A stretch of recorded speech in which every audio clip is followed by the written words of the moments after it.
बिस्मिल्लाहिर्रहमानिर्रहीम, अस्सलाम वालेकुम। मैं हूं राखिल हसन गोबन। नाज़रीन, आपने सुन रखा होगा कि चोर चोरी से जाए पर हेरा फेरी से ना जाए। यही हिसाब जनाब हमारा जो गोदी मीडिया है, हमारा सरहद पार बैठा हुआ भारतीय मीडिया, जो पाकिस्तान की नफरत और पाकिस्तान के बुग्स में इस कदर डूब चुका है कि पाकिस्तान के हवाले से फेक न्यूज देना जनाब वो सबसे बड़ा सवाब का काम समझते हैं। यही काम जनाब शुएब मलिक के हवाले से पिछले 3 दिन से भारतीय मीडिया की जानिब से किया जा रहा था। और जब भारतीय मीडिया शुएब मलिक की फिक्सिंग के हवाले से जनाब रिपोर्ट्स पेश कर रहा था, तो उस वक्त भी मैंने जो व्लॉग किए, मैंने आपको समझाने की कोशिश की कि जनाब शुएब मलिक ने मैच फिक्सिंग नहीं की। शुएब मलिक की जानिब से 3 जनाब नो बॉल जो है वो फेंकी गई।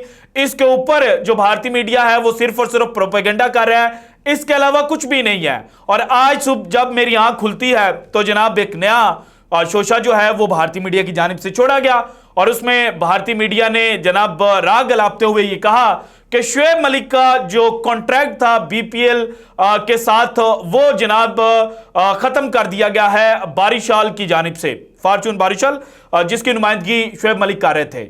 और फिर जनाब ये खबर जो थी वो आग की तरह फैल गई, और फिर यहां पर एंट्री करनी पड़ गई जो फॉर्चून बारिशाल के ऑनर्स थे उनको। और फिर एक वीडियो पैगाम जो है वो फॉर्चून बारिशाल के ऑनर्स ने जारी किया, जिसके बाद भारतीय मीडिया की जनाब जो चीखें हैं वो 7वें आसमान पर पहुंच गई, और फिर उन्होंने इस सारी कंट्रोवर्सी को एक नया रंग देने की कोशिश की। सो ऑल इन ऑल इस वक्त शुएब मलिक के हवाले से जो मैच फिक्सिंग की खबरें जनाब भारतीय मीडिया दे रहा था, और किस तरह से एक नया यूटर्न जो है वो भारतीय मीडिया ने लिया है, और इस वक्त वो क्या कहने की कोशिश कर रहे हैं, ये आज की वीडियो में मैंने आपके सामने रखना है। इसके अलावा जनाब पाकिस्तान क्रिकेट टीम के डायरेक्टर मोहम्मद हफीज साहब ने एक तारीखी यू टर्न लेते हुए जो शिकस्त का मलबा है वो न सिर्फ पाकिस्तान के जो प्लेयर्स हैं उनके ऊपर डाला है, बल्कि उन्होंने नया शोशा भी छोड़ दिया है, और अपनी सीट पक्की करने के लिए उन्होंने कुछ प्लेयर्स को कुर्बानी का बकरा बनाने का जो फैसला है वो कर लिया है। वो किस तरह से, ये भी जनाब आज के वीडियो में मैंने आपके साथ शेयर करना है। और मोहम्मद हफीज की जो एक्सटेंशन है कि उनका मुआहदा तो 15 दिसंबर का खत्म हो चुका है, लेकिन अब जनाब एक नई उनके हवाले से अपडेट आई है जिसमें उनका जो मुआहदा है वो जनाब एक्सटेंड किया जा सकता है। सो वो कहानी क्या है, मोहसिन नकवी साहब किस तरह से इसमें रोल प्ले करें, ये भी जनाब आज की वीडियो में जो डिटेल्स हैं वो मैंने आपके साथ शेयर करनी है। लेकिन उससे पहले आज 2 जनाब टेस्ट मैचेस जो हैं वो खेले जा रहे थे, एक ऑस्ट्रेलिया में, एक हमारे हमसाया मुल्क भारत में। भारत और इंग्लैंड का मुकाबला जनाब आज दूसरा दिन था, और दूसरे दिन के एंड पर ऑफिशियली ये बात की जा सकती है कि भारत को जनाब अब इस टेस्ट मैच के ऊपर जो अपर हैंड है वो मिल चुका है। और अगर कोई मौजज़ा नहीं होता तो फिर जनाब भारत जो है वो इस टेस्ट मैच को इजीली जीत जाएगी। भारत ने जनाब आज 119 रन से जब अपनी जनाब दोबारा बैटिंग का आगाज किया, तो उनके जनाब जो ओपनर हैं जसवाल, जिन्होंने कल बड़ा अच्छा खेल पेश किया था, 70 गेंदें खेलकर 76 रन बनाए थे, वो जनाब दिन के आगाज पर ही आउट हो गए। और जो रूट ने जनाब इनको आउट किया था 123 के ऊपर जाकर, दूसरी विकेट जो है वो भारत की गिरती है। उसके बाद शुभमन गिल जो कल भी जनाब जो मिडल है वो नहीं कर पा रहे थे, अगेन आज उनके साथ यही प्रॉब्लम था। उनके बाद केएल राहुल आए, केएल राहुल ने अच्छा खेला, लेकिन शुभमन गिल जो हैं वो बॉल्स को बहुत ज्यादा पी रहे थे। 23 के ऊपर जनाब शुभमन गिल जो हैं वो आउट होते हैं।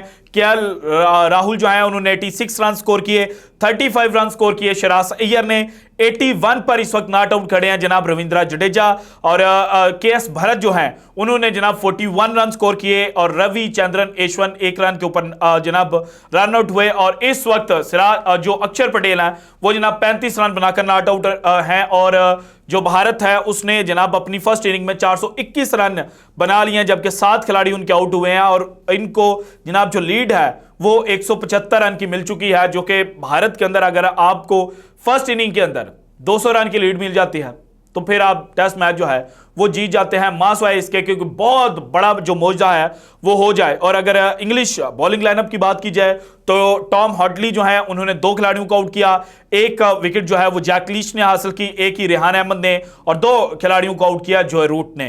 अब आते हैं जनाब जो दूसरा टेस्ट मैच खेला जा रहा था ऑस्ट्रेलिया के अंदर, और ये वही सरजमीन है जहां पर पाकिस्तान दिसंबर के अंदर जनाब ऑस्ट्रेलिया का सामना कर रहा था, और वेस्ट इंडीज और ऑस्ट्रेलिया के मैच का भी आज सेकंड डे था। और अगेन जनाब यहां पर जो वेस्ट इंडीज है उन्होंने अच्छा जो खेल है वो पेश किया। 266 पर 8 खिलाड़ी वेस्ट इंडीज के कल आउट थे। आज जनाब जब इन्होंने बैटिंग का आगाज किया तो इनके टेल एंडर्स थे, लेकिन उन्होंने जनाब जो टोटल है उसको जनाब 311 रन तक पहुंचाया। इसमें किमारोच जो है वो अनलकी रहे, जिस तरह से जनाब उनका पाउं स्लिप हो गया था, रन आउट हो गए।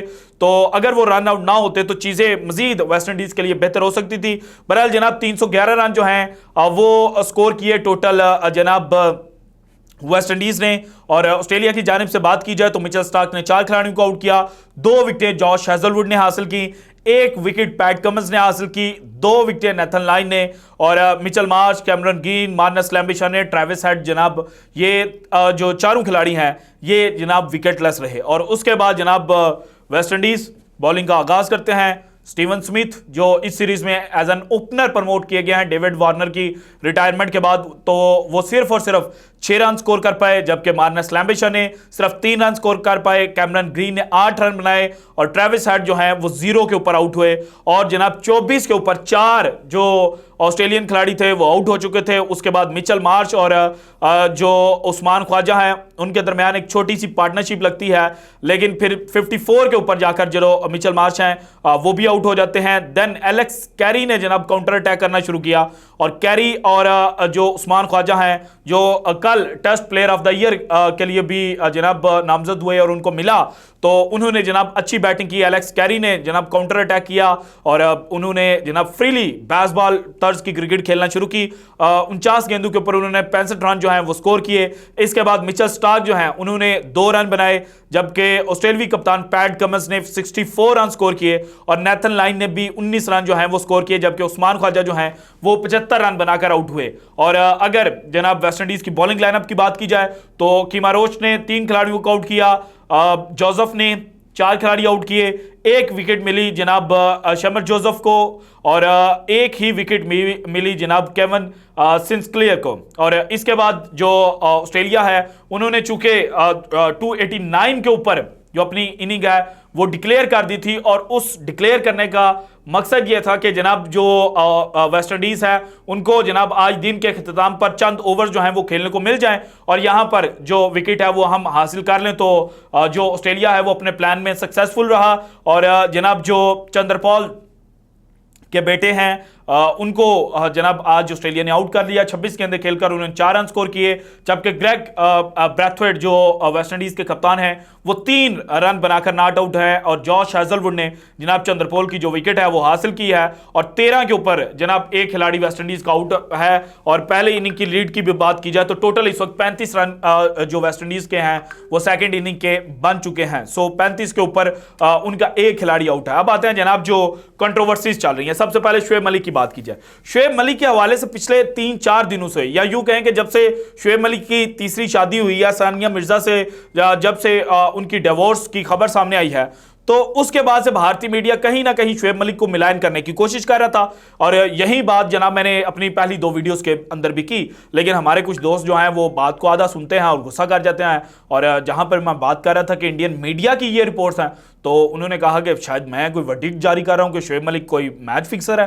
तो भाईजान ऐसा नहीं था। मैंने कल रात को भी जो वीडियो की उसमें बोला कि एक ये कहानी बताई जा रही है, और दूसरी कहानी ये है कि शुएब मलिक के जनाब जो दुबई है यूएई जहां पर वो स्टे कर रहे थे, वहां पर कुछ निजी मामलात हैं जिनको सेटल डाउन करना बड़ा इंपॉर्टेंट था, इसलिए जनाब वो दुबई के अंदर गए हैं। और आज जनाब जब हिंदुस्तान टाइम्स ने यह खबर लगाई कि Shoaib Malik BPL contract terminated after suspicious no balls and indiscipline, तो उसके बाद बारिशाल के ओनर जो है उन्होंने जनाब स्टेटमेंट जारी की और वीडियो पैगाम बाकायदा उन्होंने जारी किया। और उस वीडियो पैगाम के अंदर उन्होंने बोला कि जनाब हार जीत खेल का हिस्सा है, लेकिन शुएब मलिक ने जो अपनी क्रिकेटिंग एबिलिटीज हैं उन्हीं के मुताबिक खेला है, और कोई उन्होंने जनाब जो 2 नंबरिया वो नहीं की, और ना ही जो फॉर्चून बारिशाल है उन्होंने जो बीपीएल की इंतजामिया है उनको कांटेक्ट करके जनाब जो शुएब मलिक है उनके खिलाफ इंक्वायरी करने की बात की है। सो भारतीय मीडिया का जो झूठ था वो जनाब पकड़ा गया है, और पाकिस्तान के बुक्स में डूबकर जनाब भारतीय मीडिया जो झूठ फैलाता है वो हम एक्सपोज करते हैं। लेकिन अब जनाब बांग्लादेश के जो फॉर्चून बारिशाल के ओनर हैं उन्होंने भी जनाब एक्सपोज करके रख दिया है। और अब जाते जाते जनाब आपको मोहम्मद हफीज साहब की कहानी बता दें। मोहम्मद हफीज साहब की कल मुलाकात हुई थी शाह खावर साहब से, जो इस वक्त एक्टिंग चेयरमैन पीसीबी हैं, और उसके बाद इनकी जनाब जो सीईओ साहब हैं सलमान नसीर साहब, उनके साथ भी मुलाकात हुई थी। और उस मुलाकात में जो मोहम्मद हफीज हैं उन्होंने ये कहा कि भाईजान मेरा कसूर नहीं है ये जो टीम हारी है। हालांकि जब डायरेक्टर अपॉइंट हुए थे मोहम्मद हफीज, और जब दौरा ऑस्ट्रेलिया दौरे न्यूजीलैंड के लिए रवाना होने लगे थी पाकिस्तान टीम, तो उन्होंने कहा था कि जनाब मैं अगर हम शिकस्त हमें मिलेगी तो मैं इस चीज को ऑन करूंगा, मैं अपने ऊपर लूंगा, ब्लेम गेम का आगाज नहीं करूंगा। लेकिन अब जनाब पहले टूर के बाद ही जो मोहम्मद हफीज है उन्होंने ब्लेम गेम का आगाज कर दिया, और उन्होंने कहा कि जनाब खिलाड़ियों का जो फोकस था वो T20 लीग्स की जानिब था, और T20 लीग्स की जानिब जाने का जो उनका माइंड गया था ना, उसके पीछे की कहानी यह है कि मोहम्मद हफीज और बाकी जो मैनेजमेंट थी पुरानी, वो ये कह रही थी कि जनाब हमने T10 लीग करवानी है, उसके कुछ एग्जीबिशन मैचेस करवाने हैं, तो इसलिए आप अपने इंटरनेशनल कॉन्ट्रैक्ट जो हैं वो खत्म करें।